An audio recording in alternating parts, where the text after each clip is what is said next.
Rwanda ndibifuza kugubwa neza mwe mwese mudahwema gukurikirana ibiganiro bya Ibiriho TV.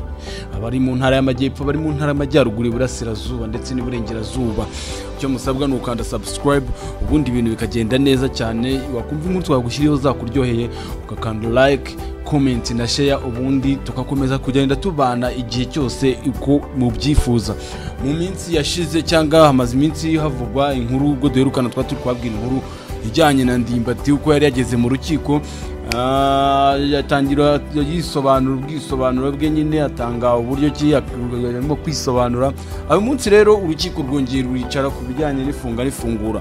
Urukiko rero rwategetse ko Ndimbati agomba gufungwa iminsi 30 y'agateganyo. Ni kuri cyaha akurikiranyweho acekwaho kuba ngo yarasambanyije umukobwa ku ngufu cyangwa yarabanje kumusindisha yarangiza akamusambanya ku ngufu, abanje no kumuha inzoga, nyuma byakaza kubyara abana ibimpanga babiri. Ariko Ndimbati ngo bivugwa ko ngo yari yarabanze cyangwa yari yarabatereranye atarabafashaga, ibyatumye umukobwa aza kujya kurega kugira ngo abo bana babone uburyo ki babona ubutabera. Ibyo rero byabaye kuri uyu wa mbere ku itariki ya 28 Werurwe mu mwaka wa 2022 nibwo hasomwe uru rubanza rwa witwa Uwihoreye Jean Bosco uzwi cyane nka Ndimbati, kuranyikiranyeho icyaha cyo gusindisha no gusambanya umwana w'umukobwa utarageza ku myaka y'ubukure. Ni isomwa rero ryabaye ku wa 28 Werurwe 2022 nyuma y'iburana ku ifunga n'ifungurwa ry'agateganyo ryabaye ku wa gatatu ku itariki ya 23 Werurwe mu mwaka wa 2022. Ni isaha ya saa 5 rero n'iminota 45 ubwo umucamanza yinjiye mu cyumba cyagombaga kuba cyagomba gusomerwamo. Ubwo urukiko rwavuze ko rwasuzumye ubuhamya bw'umutangabuhamya, ifishi y'ikingirwa y'uyu mukobwa ndetse n'ibyavuzwe n'uwakorewe icyaha, rugasanga ari impamvu zikomeye zatuma Ndimbati akurikiranwa afunze. Ubu ni ukuvuga ko yafunzwe iminsi 30 kwezi nyine kuba kugira ngo ashobora kuba yacika ngo cyangwa akica iperereza.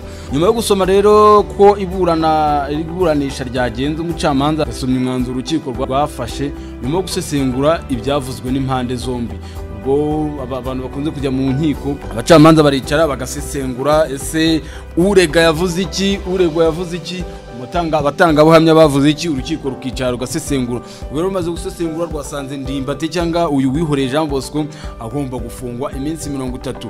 Umucamanza yavuze ko hari ibyashingiyeho bituma Ndimbati akurikiranwaho icyaha cyo guhohotera umwana ukiri muto.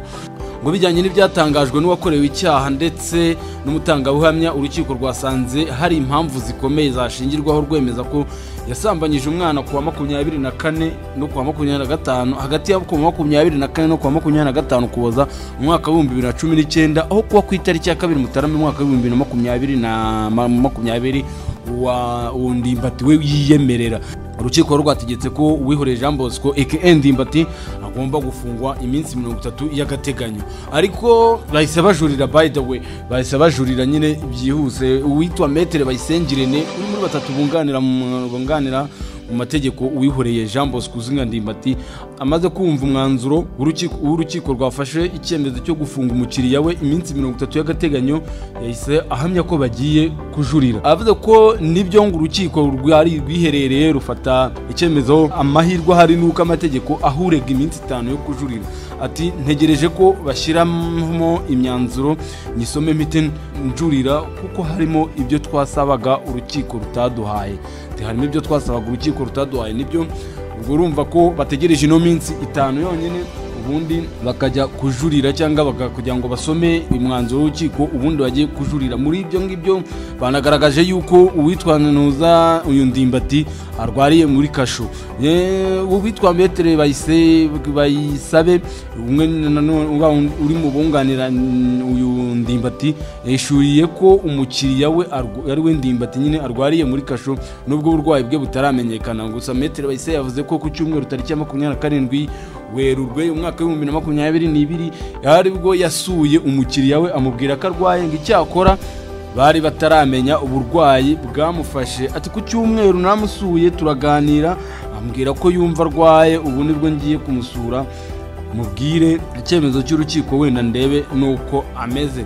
Bibutse uko Ndimbati akurikiranyweho icyaha cyo gusambanya umukobwa ngo yabanje kumusindisha. Bivugwa yuko ngo yari yamuhaye inzoga yitwa amarura, amarura mu bushize nabasobanuriye uko abameze ngo umukobwa arasinda biza kubaho ngaho gusa Ndimbati wakajya avuga ko ngo umunyamakuru hari umunyamakuru umwe wo kuri televiziyo zikorera kuri murandasi waba aragambaniye Ndimbati kuko ngo yamusabaga miliyoni 2 ngo kugira ngo adasohora inkuru.